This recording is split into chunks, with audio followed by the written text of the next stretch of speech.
President. As one who has taken some interest in the election of presidents, I want to congratulate you on your election to this high office. Mr. Secretary General, delegates to the United Nations, ladies and gentlemen, we meet again in the quest for peace. 24 months ago, when I last had the honor of addressing this body, the shadow of fear lay darkly across the world. The freedom of West Berlin, wars in immediate peril, agreement on a neutral Laos seemed remote.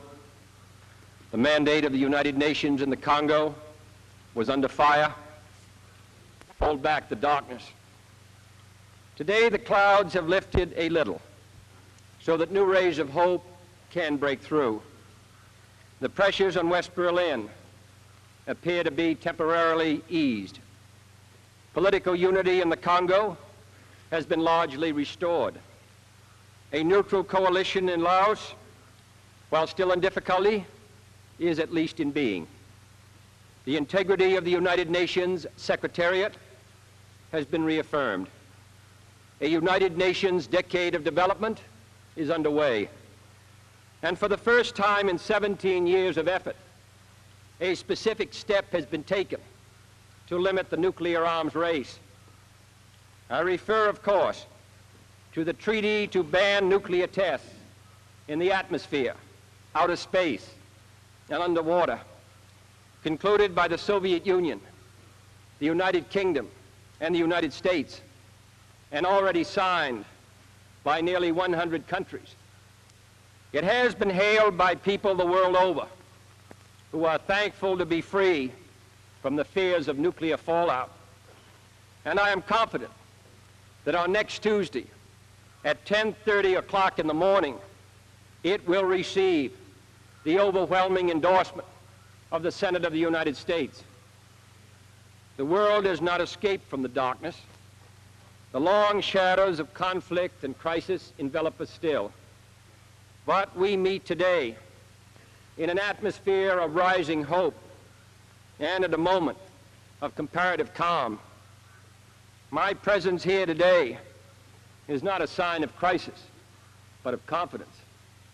I am not here to report on a new threat to the peace or new signs of war. I have come to salute the United Nations and to show the support of the American people for your daily deliberations. For the value of this body's weapon, the reduction of global tension must not be an excuse for the narrow pursuit of self-interest. If the Soviet Union and the United States, with all of their global interests and clashing commitments of ideology, and with nuclear weapons still aimed at each other today, can find areas of common interest and agreement, then surely other nations can do the same. Nations caught in regional conflicts, in racial issues, or in the death throes of old colonialism. Chronic disputes which divert precious resources from the needs of the people or drain the energies of both sides serve the interests of no one. And the badge of responsibility in the modern world is a willingness to seek peaceful solutions. It is never too early to try, and it's never too late to talk. And the United States, as a major nuclear power, does have a special responsibility to the world. It is, in fact, a threefold responsibility. A responsibility to our own citizens, a responsibility to the people of the whole world who are affected by our decisions, and to the next generation of humanity. We believe the Soviet Union also has these special responsibilities, and that those responsibilities require our two nations to concentrate less on our differences and more on the means of resolving them peacefully. For too long, both of us have increased our military budgets, our nuclear stockpiles, and our capacity to destroy all life on this hemisphere, human, animal, vegetable, without any corresponding increase in our security. Our conflicts, to be sure, are real. Our concepts of the world are different. No service is performed by failing to make clear our disagreements. A central difference is the belief of the American people in self-determination for all people. We believe that the people of Germany and Berlin must be free to reunite their capital and their country. We believe that the people of Cuba must be free to secure the fruits of the revolution that have been betrayed from within and exploited from without. Protection of freedom. And our determination to safeguard that freedom will measure up to any threat or challenge. But I would say to the leaders of the Soviet Union and to their people that if either of our countries is to be fully secure, we need a much better weapon than the H-bomb, a weapon better than ballistic missiles or nuclear submarines, and that better weapon is peaceful cooperation. We have in recent years agreed on a limited test ban treaty, on an emergency communications link between our capitals, on a statement of principles for disarmament, on an increase in cultural exchange, on cooperation in outer space, on the peaceful exploration of the Antarctic, and on tempering last year's crisis over Cuba. I believe, therefore, that the Soviet Union and the United States, together with their allies, can achieve further agreements, agreements which spring from our mutual interest in avoiding mutual destruction. There can be no doubt about the agenda of further steps. We must continue to seek agreements on measures which prevent war by accident or miscalculation. We must continue to seek agreement on safeguards against surprise attack, including observation posts at key points. We must continue to seek agreement on further measures to curb the nuclear arms race by controlling the transfer of nuclear weapons, converting fissionable materials to peaceful purposes, and banning underground testing with adequate inspection and enforcement. We must continue to seek agreement on a freer flow of information and people from east to west and west to east.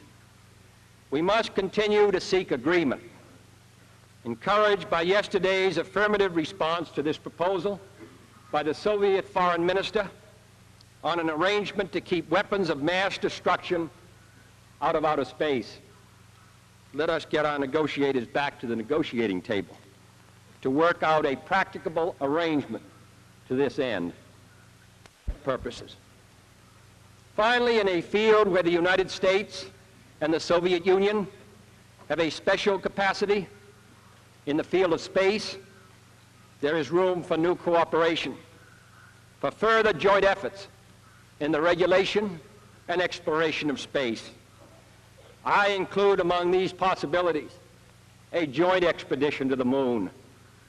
Space offers no problems of sovereignty. By resolution of this assembly, the members of the United Nations have forsworn any claim to territorial rights in outer space or on celestial bodies, and declared that international law and the United Nations Charter will apply. Why, therefore, should man's first flight to the moon be a matter of national competition?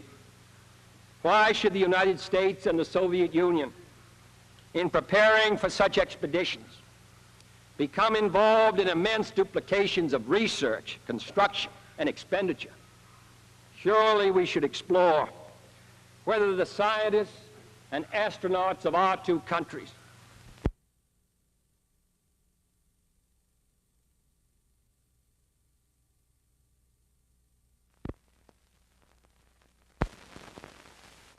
stronger than error, and that freedom is more enduring than coercion. And in the contest for a better life, all the world can be a winner. The effort to improve the conditions of man, however, is not a task for the few. It is the task of all nations, acting alone, acting in groups, acting in the United Nations.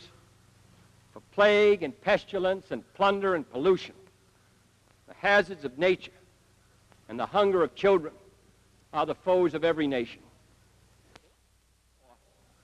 Has man had such capacity to control his own environment, to end thirst and hunger, to conquer poverty and disease, to banish illiteracy and massive human misery? We have the power to make this the best generation of mankind in the history of the world, or to make it the last. The provision of development assistance by individual nations must go on, but the United Nations also must play a larger role in helping bring to all men the fruits of modern science and industry. A United Nations conference on this subject, held earlier this year at Geneva, opened new vistas for the developing countries. Next year, a United Nations conference on trade will consider the needs of these nations for new markets.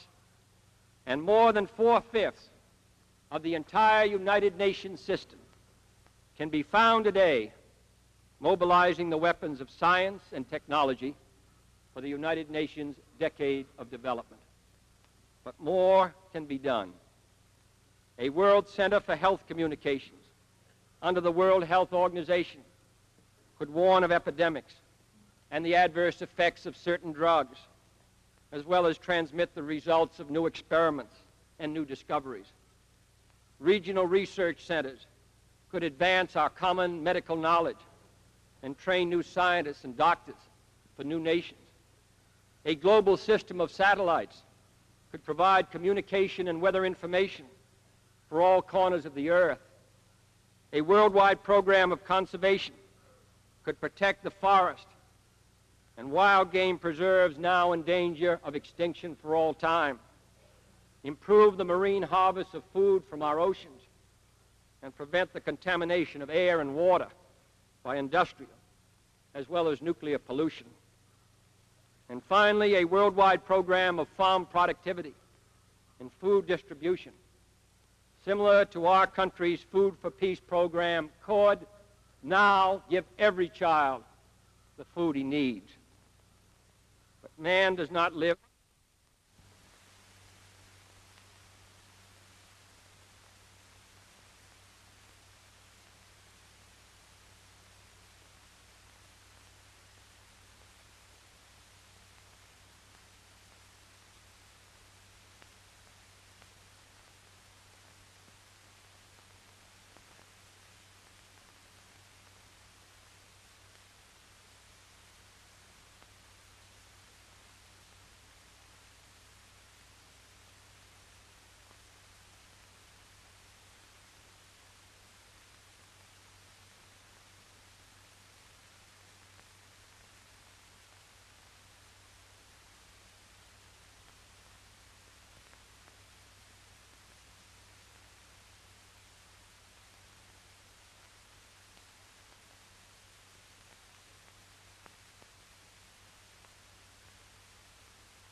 New efforts are needed if this Assembly's Declaration of Human Rights, now 15 years old, is to have full meaning.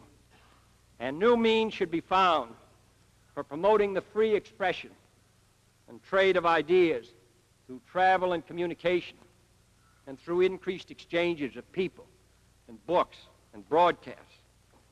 For as the world renounces the competition of weapons, competition in ideas must flourish. And that competition must be as full and as fair as possible.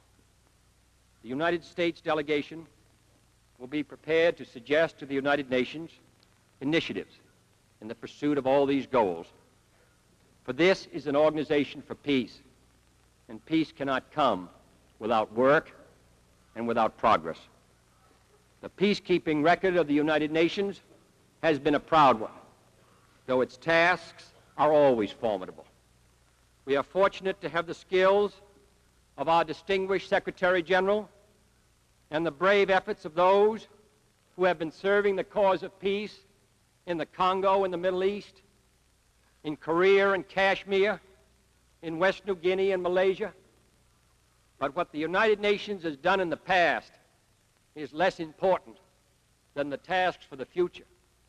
We cannot take its peacekeeping machinery for granted. That machinery must be soundly financed, which it cannot be if some members are allowed to prevent it from meeting its obligations by failing to meet their own. The United Nations must be supported by all those who exercise their franchise here, and its operations must be back to the end. Too often a project is... I also hope that the recent initiative of several members in preparing standby peace forces for United Nations call will encourage similar commitments by others. This nation remains ready to provide logistic and other material support. Policing, moreover, is not enough without provision for Pacific settlement. We should increase the resort to special missions of fact-finding and conciliation, make greater use of the International Court of Justice, and accelerate the work of the International Law Commission. The United Nations cannot survive as a static organization. Its obligations are increasing, as well as its size. Its charter must be changed, as well as its customs. The authors of that charter did not intend that it be frozen in perpetuity. The science of weapons and war has made us all, far more than 18 years ago in San Francisco, one world and one human race with one common destiny. In such a world, absolute sovereignty no longer assures us of absolute security. The conventions of peace must pull abreast and then ahead of the inventions of war. The United Nations, building on its successes and learning from its failures, must be developed into a genuine world security system. But peace does not rest. 2 years ago, I told this body that the United States had proposed and was willing to sign a limited test ban treaty. Today, that treaty has been signed. It will not put an end to war. It will not remove basic conflicts. It will not secure freedom for all, but it can be a lever. And Archimedes, in explaining the principles of the lever, was said to have declared to his friends, "Give me a place where I can stand, and I shall move the world." My fellow inhabitants of this planet, let us take our stand here in this assembly of nations, and let us see that if we, in our own time, can move the world to a just and lasting peace,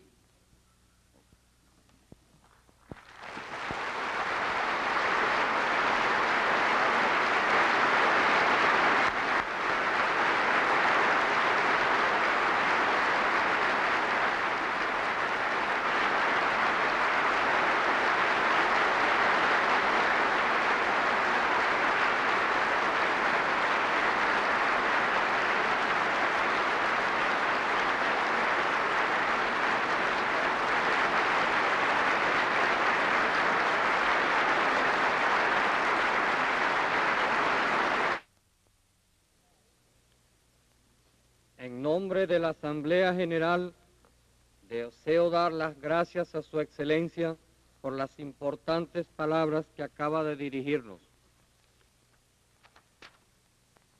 Ruego a los delegados que permanezcan en sus puestos mientras acompaño al presidente fuera del salón, después de lo cual quedará levantada la sesión.